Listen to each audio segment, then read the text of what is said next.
What's up, everyone? I just watched The Birdcage for the first time ever. I've been on a kick of '90s movie streaks. I don't know. That doesn't sound right. Who the fuck am I trying to say? Who am I trying to impress right now? I'm listening to like those '90s streaks. God damn! I've just like been listening to the radio. I've been obsessed with wanting to like relive my dreams of my youth on being on the radio. That's why I'm doing this.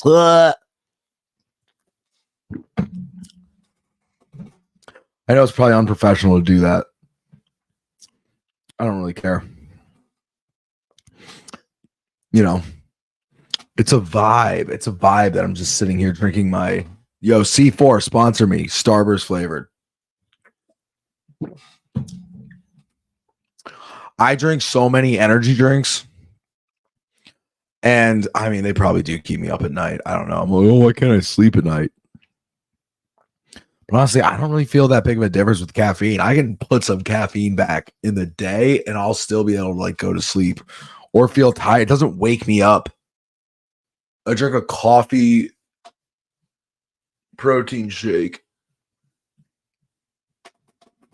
I drink a coffee protein shake every morning. So I get my protein in because I'm a man. No, I'm just a fucking degenerate and I need to get sustenance somehow in the morning. So instead of just drinking straight coffee, I use coffee with my scoop of vanilla protein powder. Then I do a scoop of that Madagascar vanilla PB2 powder and mix it in. And it's like a Starburst. God, I love the Starburst C4 drinks. It's like a Starbucks like a pumpkin spice latte ish, wintertime they always have those like 3,000 calorie ones. It feels like that. It's not that many it's got some like I said, it's my protein, and that peanut butter stuff is pretty all right. It's got some protein in it too, and I just mix that with my coffee, and that's like my like morning energy drink, and it almost tastes like a milkshake, but it's like kind of healthy. It's not. Probably, right? That's probably pretty good. I do that, and then I do like a big old. I fill my, I got one of those like classic shaker things. I got the HEB brand because HEB rules. But I just shake that. I take all of my supplements and pills in the morning. Which I'm on just like whatever someone tells me they're on. I'll just like when someone I like respect, if I like, find out they take something like magnesium, I'll go out and buy a thing of magnesium. Right now, I'm on like 4 or 5 pills in the morning. Got a multivitamin in there.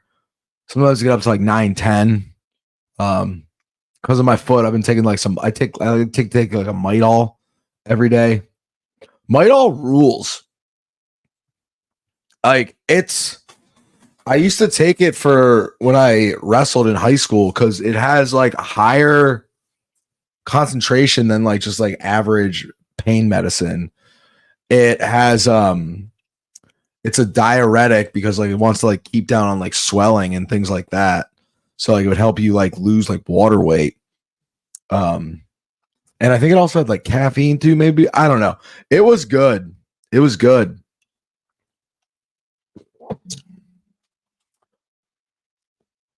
It was good. That and like fucking chew.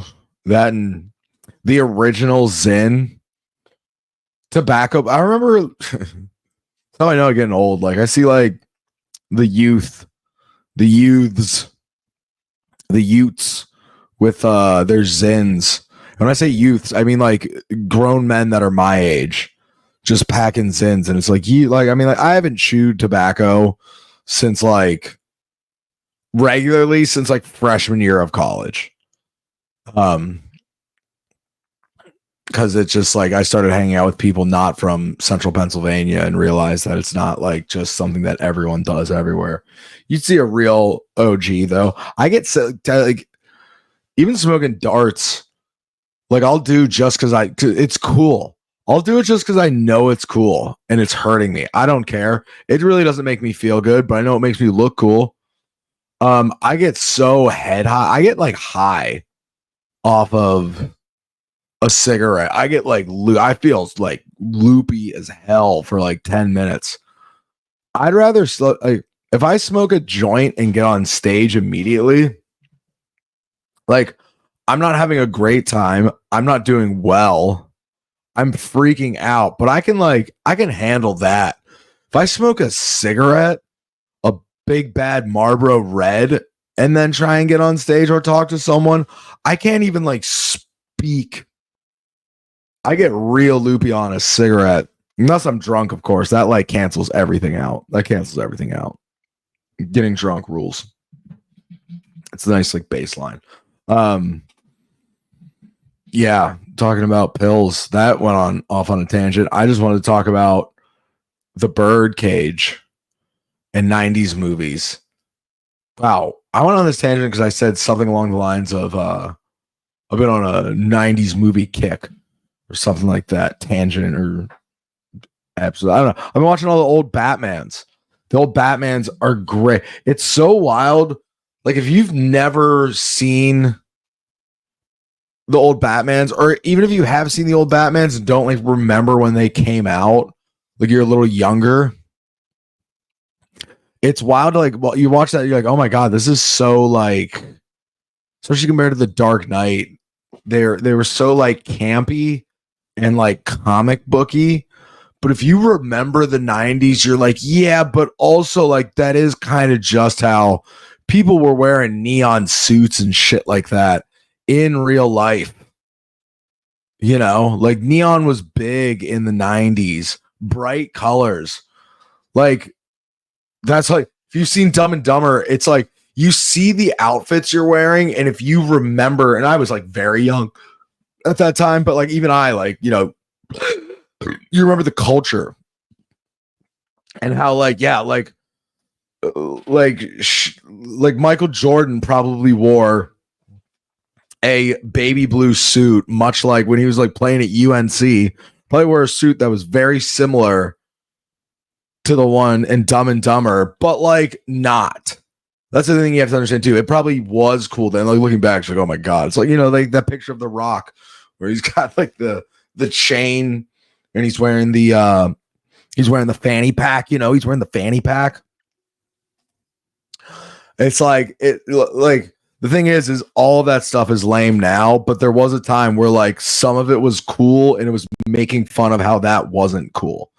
And you watch these like old Batman movies, you're like, oh, this almost does seem like a Broadway play or musical, you know? It's like it's so circus-y and like over the top. Like I feel like circuses made a weird comeback in the 90s. Like Barnum, like I remember going to the circus and it being like there are these like fucking Prussian dudes that did like flips and dunked basketballs. It was so wild because like I don't like it probably still exists. It's like skateboarding. Like it comes and goes. There's always a core group of people always doing it, but it comes and goes in like fashion, being fashionable. And yeah, I remember them being like, "Oh, these are like the Latvian blah blah blahs that went to this clown school." It's like I think clown school still exists. What's his name got a scholarship to clown school? Steve-O from Jackass, and was like, "This is what I'm gonna do." And then Jackass came along, and then he was a drug addict and an alcoholic. And now he's a stand-up comic. Wild how things go. No, but like even like the kid, like Mr. Freeze, like the original Joker is like so animated and campy, yet still so dark. Like they're out there just like like he just like kisses someone and kills them, much like Poison Ivy and the other. Like they're like. But like that's like the 90s kind of was like I said, people wearing like kind of more theatrical clothing. It's kind of making a comeback. Like I don't know, all these so many DJs and stuff like that out there. Anyways, the Birdcage, watching a movie like that, like I think it came out in 1995, and so I'm like 7 when that movie came out. I think I remember I might have owned it, and I was never gonna watch it. Like I think my dad loved that movie, which is wild if you like know anything about my dad. He's a little, you know, uh, uh old school, but not the old school you might be thinking. Anyways, Robin Williams like plays a gay dude, and it's hilarious. Um, it just was it was it was like, I haven't laughed that hard seeing a movie for the first time in a long time. It's a funny, smart movie. Um, that like, you know, I guess like this whole gay thing isn't a new thing, right? We've known that. But just like the issues that come up with it right now are, you know, there were a lot that were still, you know, like tale as old as time. Like 95 ain't too different from 2005, ain't too different from 15 to almost 25.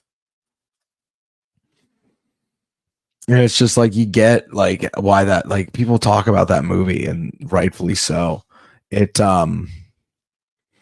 was just dude like this one this one gay character starts talking about how he doesn't wear shoes because he like trips and the guy it was fucking there was some weirdness to it that like you're like, oh okay, the 90s, you know, didn't they were trying in the 90s and just not getting it right with some things. I don't know. The sun was so insufferable. And it was just such like a I don't know if it was like it was a campy movie. I don't know if it was meant to be like I think it is like actually that brilliant. Like I think it's like I said, I like watching movies from the like I've been watching movies from the like the 90s now to like kind of put myself in like to kind of like help explain the time I because I did grow up them and I remember, you know, I remember things when I was like 7. When I was 8, I became diabetic. I remember that very well. You know, I remember like the people that were on my sports teams then, the sports I was playing. You know, maybe, you know, if I really think about it, if I like look back and, you know, I can't tell you exactly what was happening that year, but if I like looked it up, I would be like, oh, I remember that. I remember that. I know this song. I know this movie that was more geared toward kids, you know? They had the guy, oh my God. So the one guy in The Lion King was actually, I can't remember. It said either Timon or Pumbaa's voice in The Lion King, but like in the beginning of his like bio that was on it's on Amazon Prime. His Amazon Prime like bio starts to talk about how he's in like theater and stuff like that. So I'm thinking he was like played him in the musical, which like if you don't know anything about Birdcage, you've never seen it. It's a movie about a gay drag club owner, and he lives above it with his partner because it's the 90s. His partner, who's the star of the club, and they're like his accident son, the one time he slept with a woman, is 20 and just on a whim decided to marry an 18-year-old who's and like the only reason I'm saying those numbers is because they made a big deal about their ages throughout the entire thing, and I think that was like that's the point they were making. But also, I don't know, it was making a lot of points. The movie was making a lot of points. And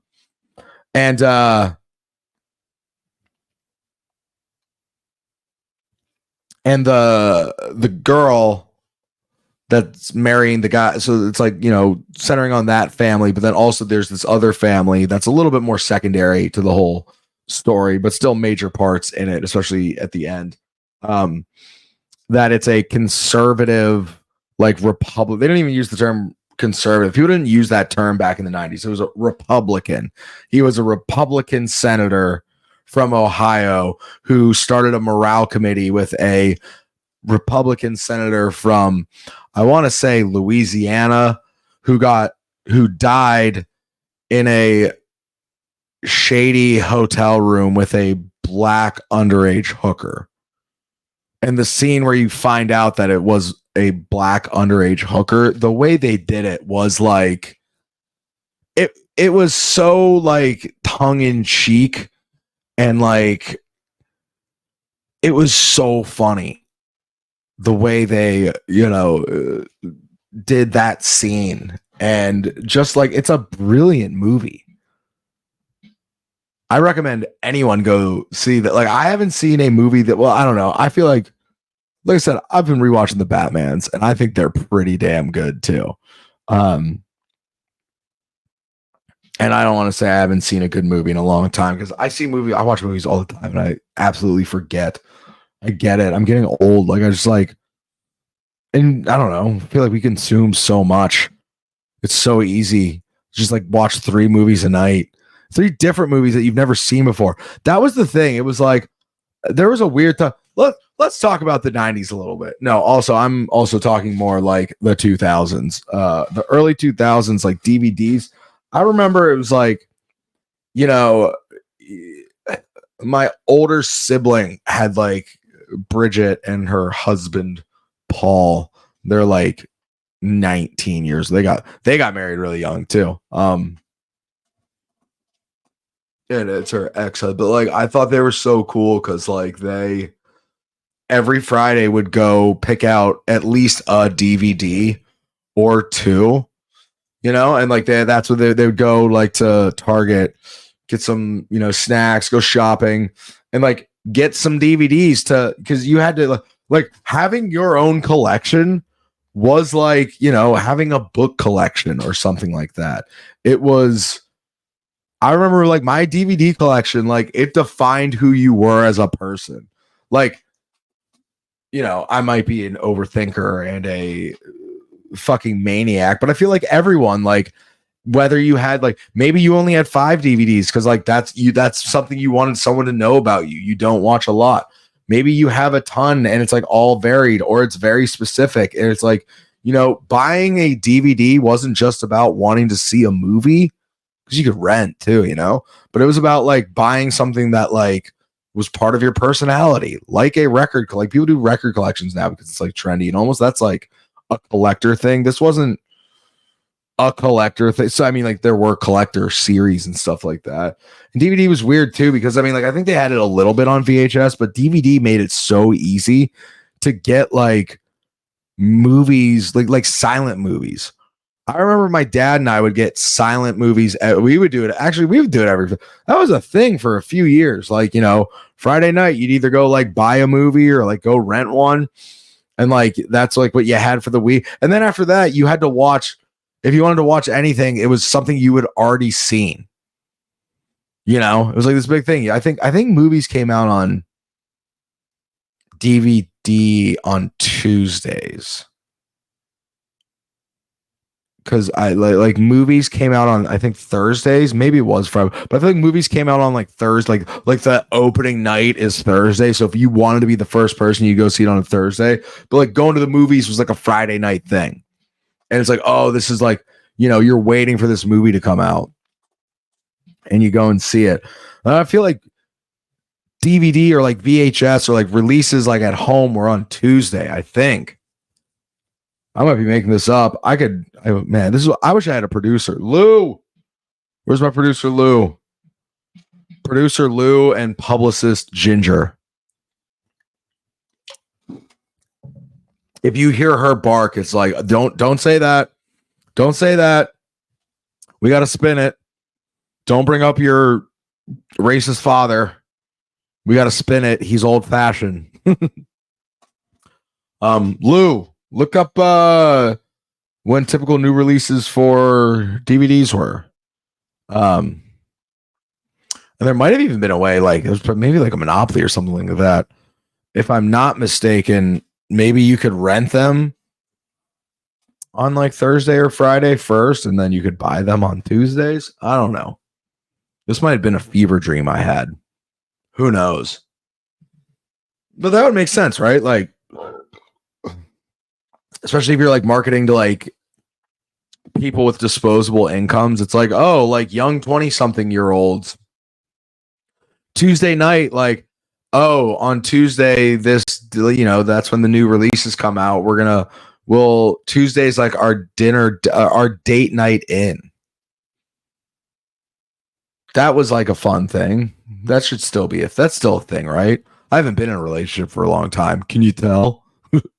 um, but like, that's a thing, right? It's like, yo, like, let's stay in, cook some dinner, and watch a movie. You know, it's like there's the way things work now. Fun. It's fun the ways things are at your fingertips now. You know, I got to watch the Birdcage. That's pretty cool. That was the point I was making before zoning out and going on a spiral. Was that like I feel like I do watch a lot of new things and then kind of just forget about it.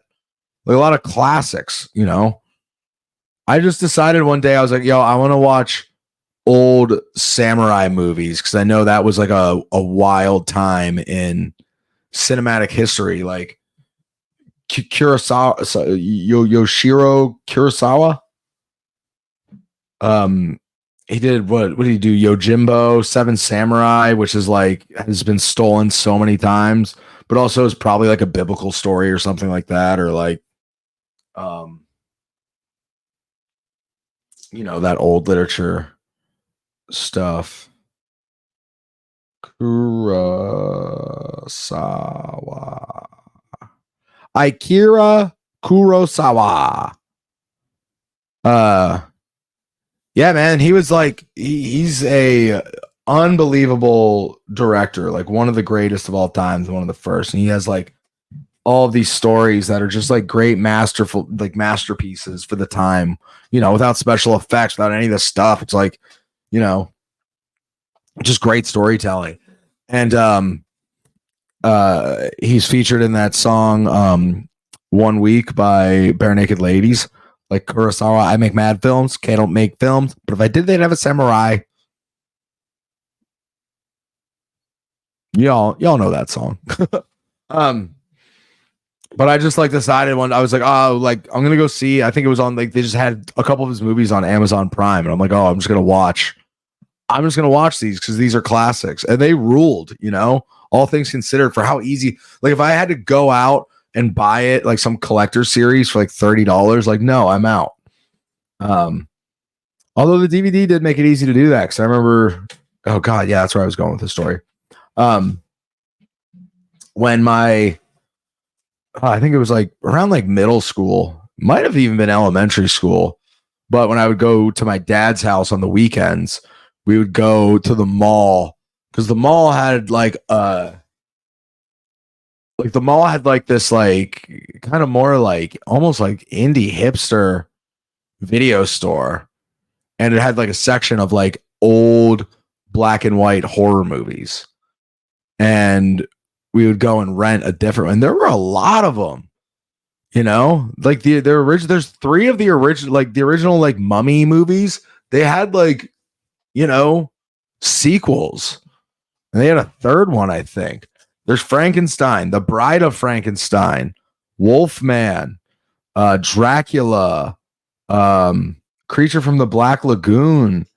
And they started getting into like Wolfman meets Dracula, you know, way before they were doing Alien versus Predator. And that was really cool. I love cinema. It is something I think, you know, I think a guy that sits around drinking like C4 energy drinks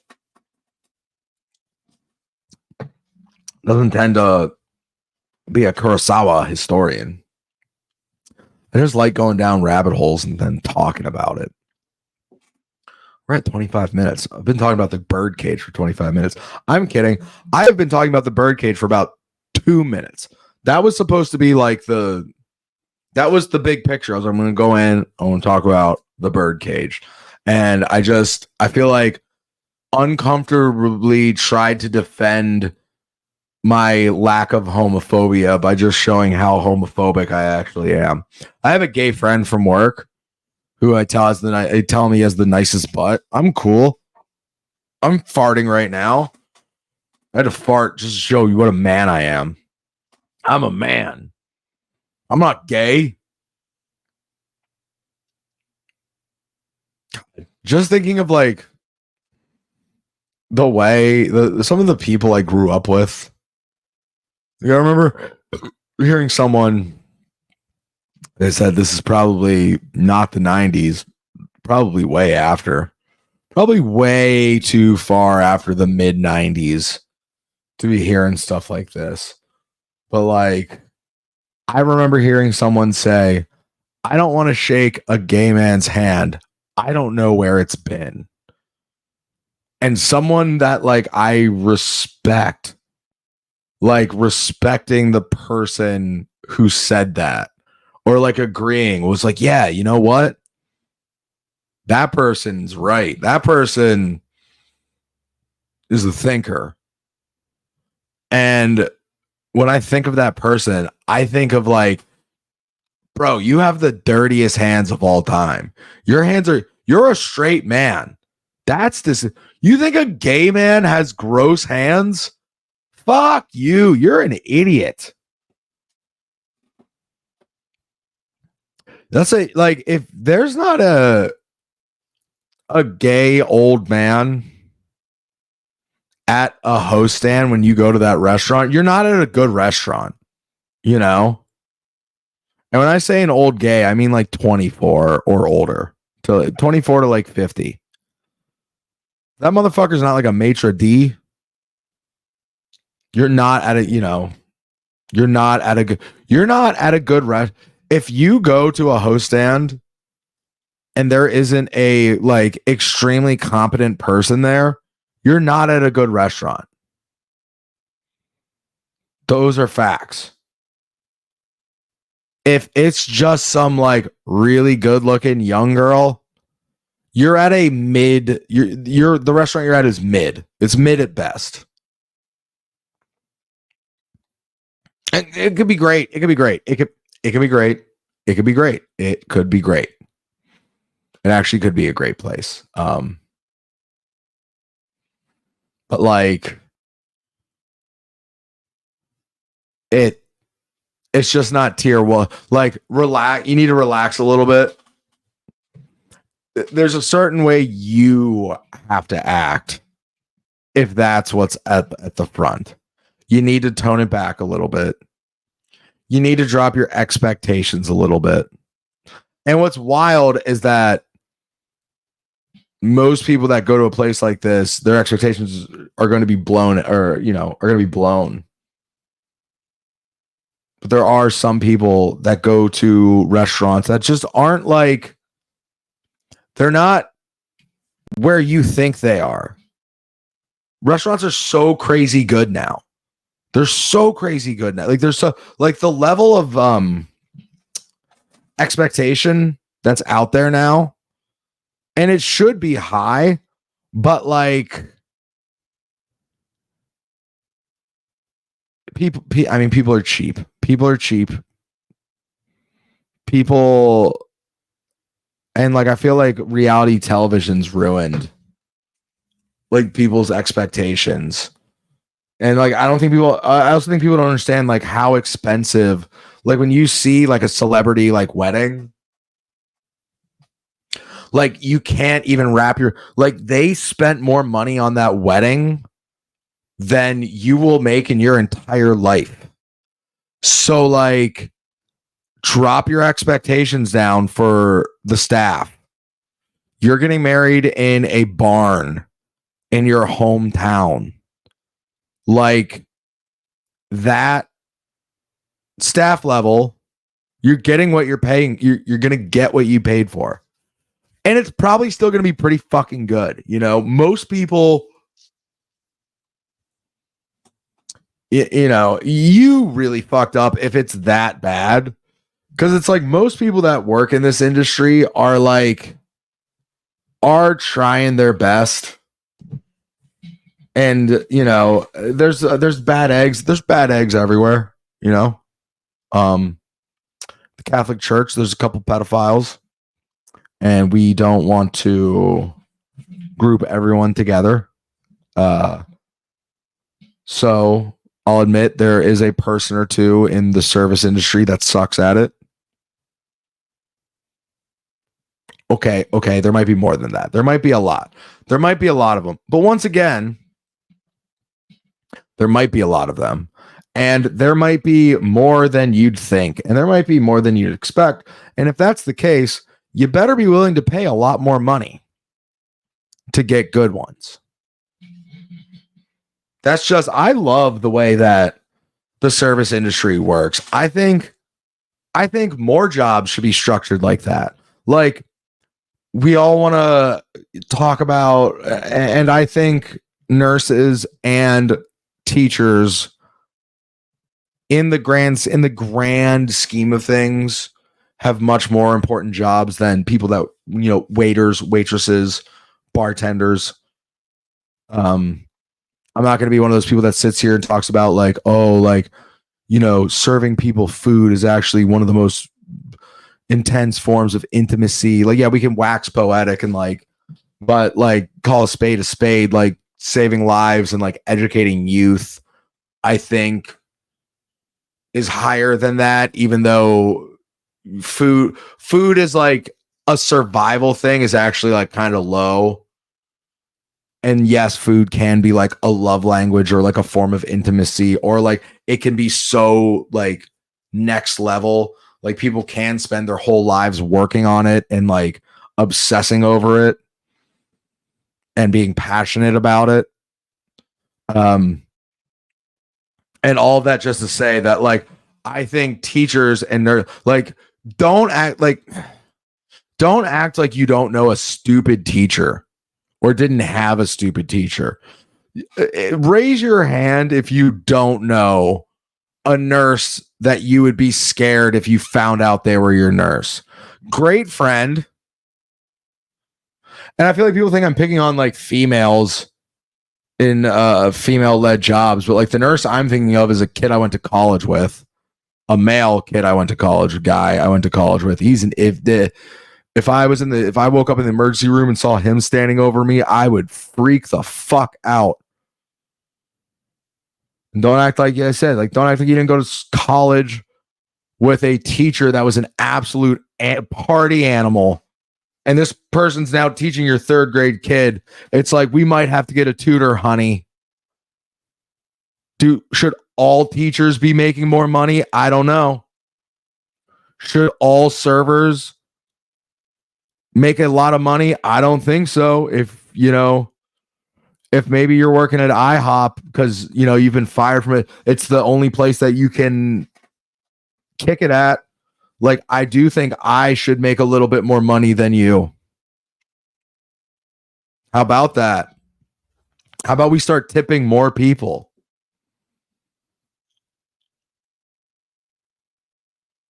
Because that is one thing that does upset me, is that like working in the service industry, I wish man, I got to admit, it sounds pretty fucking like deep in your soul, like fucking almost sexually enjoyable to just walk into a restaurant and make a 19-year-old girl at the host stand cry. Doesn't that, oh fuck, doesn't that just sound good? And then you got sat at a table and you're making your server just being so not paying attention to them, being dismissive of them, and at the end making an off comment about how, when they bring the check over, don't be ready. When they bring the check over, you're not ready for it. But you tell them, hey, don't go anywhere. It's been really hard to get a hold of you all night. You make some off comment like that. You make them stay there and you fumble around and you ask the other people at the table, are we going to split this, or you just want to Venmo? Like, you go, hey, don't you go anywhere. And then you only tip 10%. Oh, because you weren't making enough, because you're making less money this year because we're going into a recession. Things cost a lot more. Your kids are brats. Oh, that sounds just taking your fucking day out on several employees at one restaurant and then only tipping them $10. I'm rock hard right now. I wish I didn't work in the service industry so I could just be that person. And that person that's like outside of that, a really nice person. you know, anybody else would say great things about that person. You know, everyone in their social circle at the country club. You're not going to overcook my steak, are you? You like, you know, oh, wouldn't that just feel good? That's why I got a dog, so I can just come home and take my day out on her. Oh my God. It's funny because we both just actually have anxious attachment styles. So when I come home, I think she's mad at me because I've been gone so long. And I think she's going to be upset with me. And then she, I feel like, thinks the reason I'm gone is because I'm mad at her. And I think she thinks I'm never going to come back because she's a nervous wreck. So when I open the door, we both like see each other and are like, wait, you're not mad at me? I'm not mad. Oh my God, I love you so much. I love you so much. I love you so much. I love you so much. She makes these like grunty noises. Like she can finally breathe again. You know? It only hurts when I'm breathing. Shania Twain style. I don't know. Yeah, I think my dog's I think it's good to get a dog with the same attachment style as you. If you're an anxious attachment style person. I think it's good if you're a man to know what the attachment styles are so you can easily manipulate women. You know. I don't know. I'm just trying to say off the wall shit. I'm trying to say shit to get me like fired from my job before I even like make it. Just say something so out of pocket, like the name of our stupid cocktails. Say something so out of pocket that like a coworker watches it, takes it to HR, and they're like, you're fired. You're fired. You made disparaging comments about Jews, and our owners are Jewish. And we need to fire you. And I think we need to start a revolution. I think some people need to be drug out into the streets and beaten with rubber hoses. I think this election, we need to just call it a wash. Like nobody, like go out and vote. Nobody's excited for what's about to happen. So if your person wins, don't be snide. Don't be excited about. Don't be excited about it if your person wins. And don't be a fucking bitch if your person loses. All right? Because like if your person wins, like you shouldn't be that excited because like it's not a great, it's not a moral, it's like it's not really a victory. You know? To me, it's like the Super Bowl when it was the Eagles versus the Patriots. It's like we're all losers except for like a select few groups of people that we hate. Can we all agree that we actually hate Eagles fans and Patriots fans? And when I say Patriots fans, I actually nobody hates a Patriots fan. We hate a Tom Brady fan. Do you know how many people like are fans of the Patriots? Like there's a lot of people my age that are going to have to be Patriots fans for the rest of their lives because they just committed to the bit for too long. But yeah, like the sales like if I meet if in 10 years I meet like a teenage boy who's a Patriots fan, like I don't think they're going to do well. I'm also like predicating on this that they're going to be the same Patriots forever. Like they just got kind of lucky, you know, the right coach, the right players.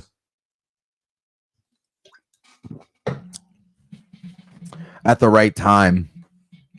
It's not an it was more like of a luck thing than an organizational thing. Much like, you know, like the 49ers are a great organization. The Pittsburgh Steelers are a great organization. You know, the Dallas Cowboys have been rough for most of my life, all of my adult life, but like they're kind of historic.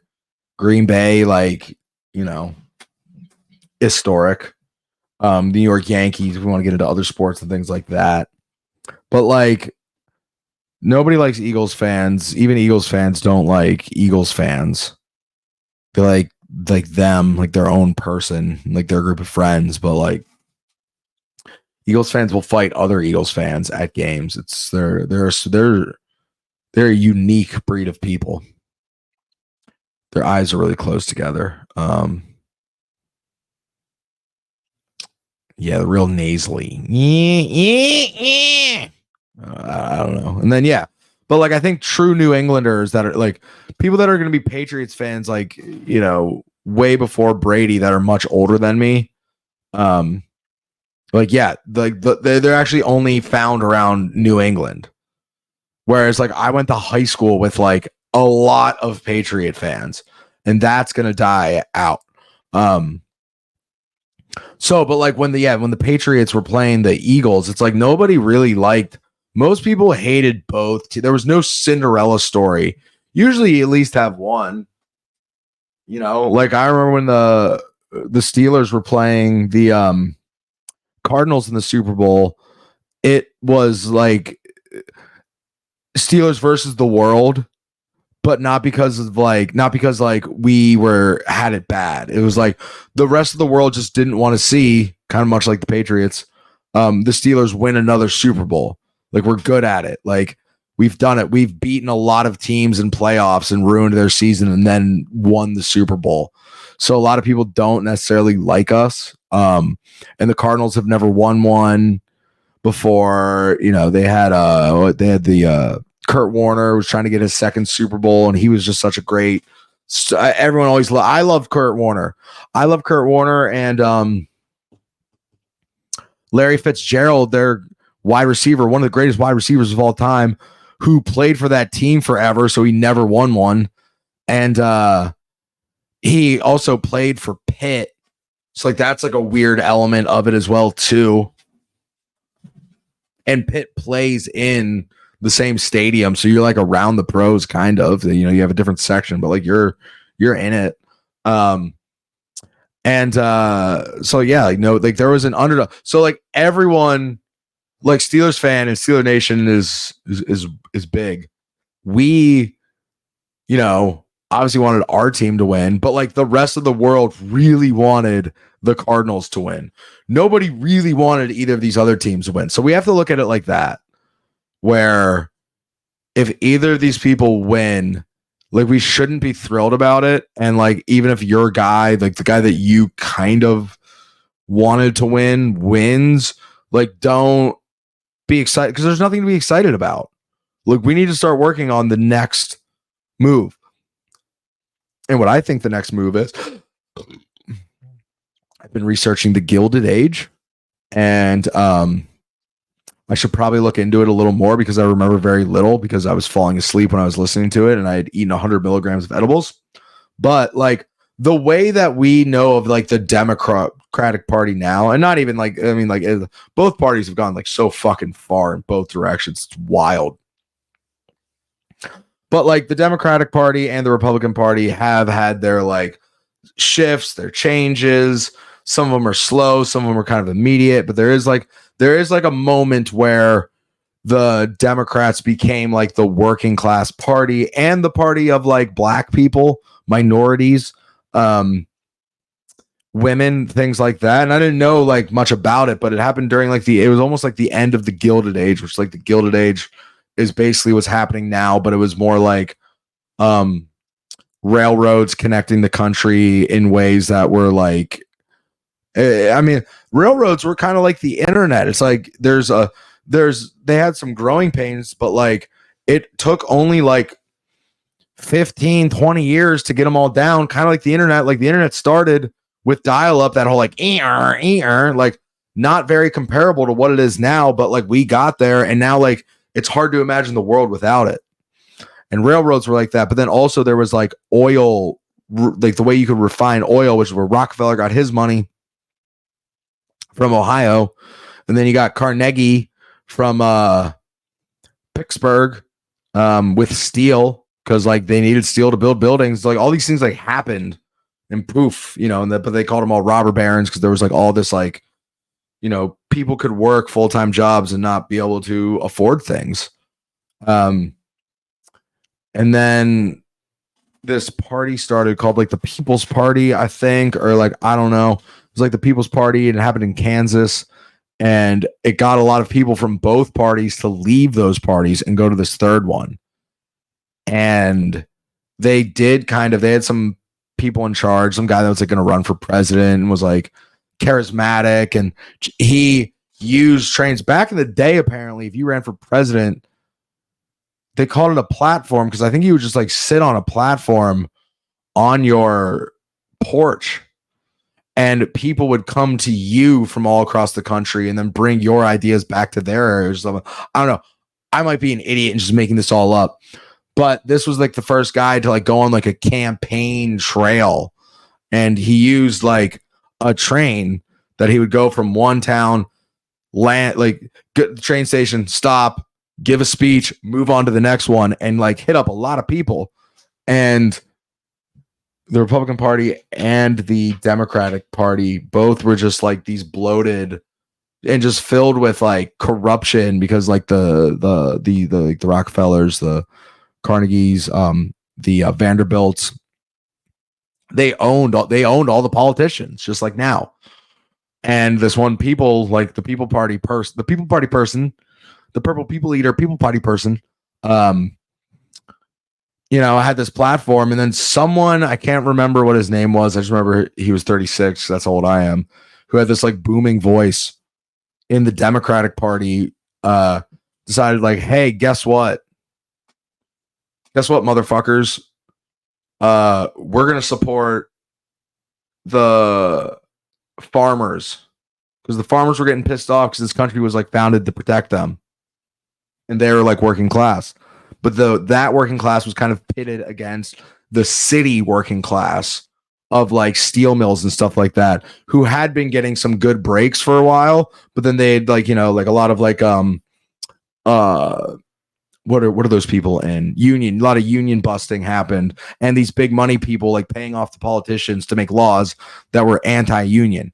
So they had it good for a little bit, but then it was like going down. So like farmers had been down. Now these people are down too. And they were always like, one was Republican, one was Democrat, and they all started going to the People Party. And the Democrats were like, hey, oh shit. Everyone that's just like most Americans are just feeling this way. Well, we're going to support that way. And then that third party just like broke up and stopped. And they were like, oh, cool. Like we didn't really want to do this anyway. Like actually a two-party system kind of does rule a little bit. But it's got to reset. And so I'm going to run for the People Party, and I support all of you. And I just think that, each party's going to need some like each party's going to have to piss off that loud minority, like Republican, Conservative Party, those religious nut jobs. Like, you got to be cool with abortion. You got to be cool. You got to be cool with abortion. You don't have to do it, but you got to just like, I don't know, pretty fucking far along too, in my opinion. I don't know. That's one of those ones where it's like, what do you really care? Like, we're talking about civilization survival at this point. Like, what are we talking about? All the best civilizations killed babies after they were born if they were mutated. Like, just let it happen.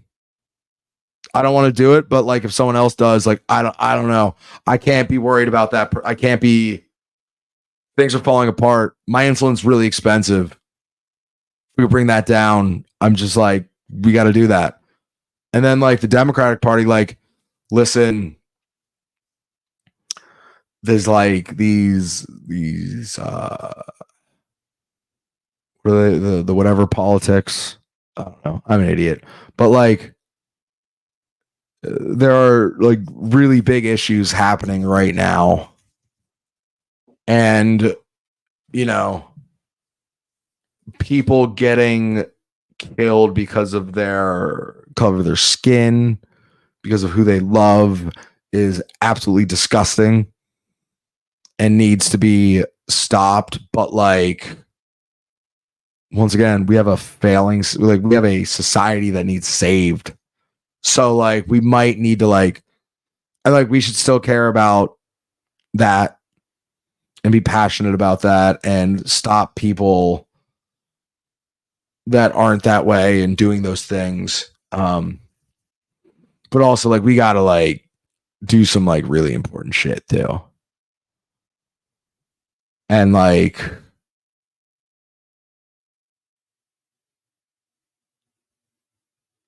I don't know, that just got a little too deep for me real quick. All right, we're at 50 minutes. That's good. All right, bye guys.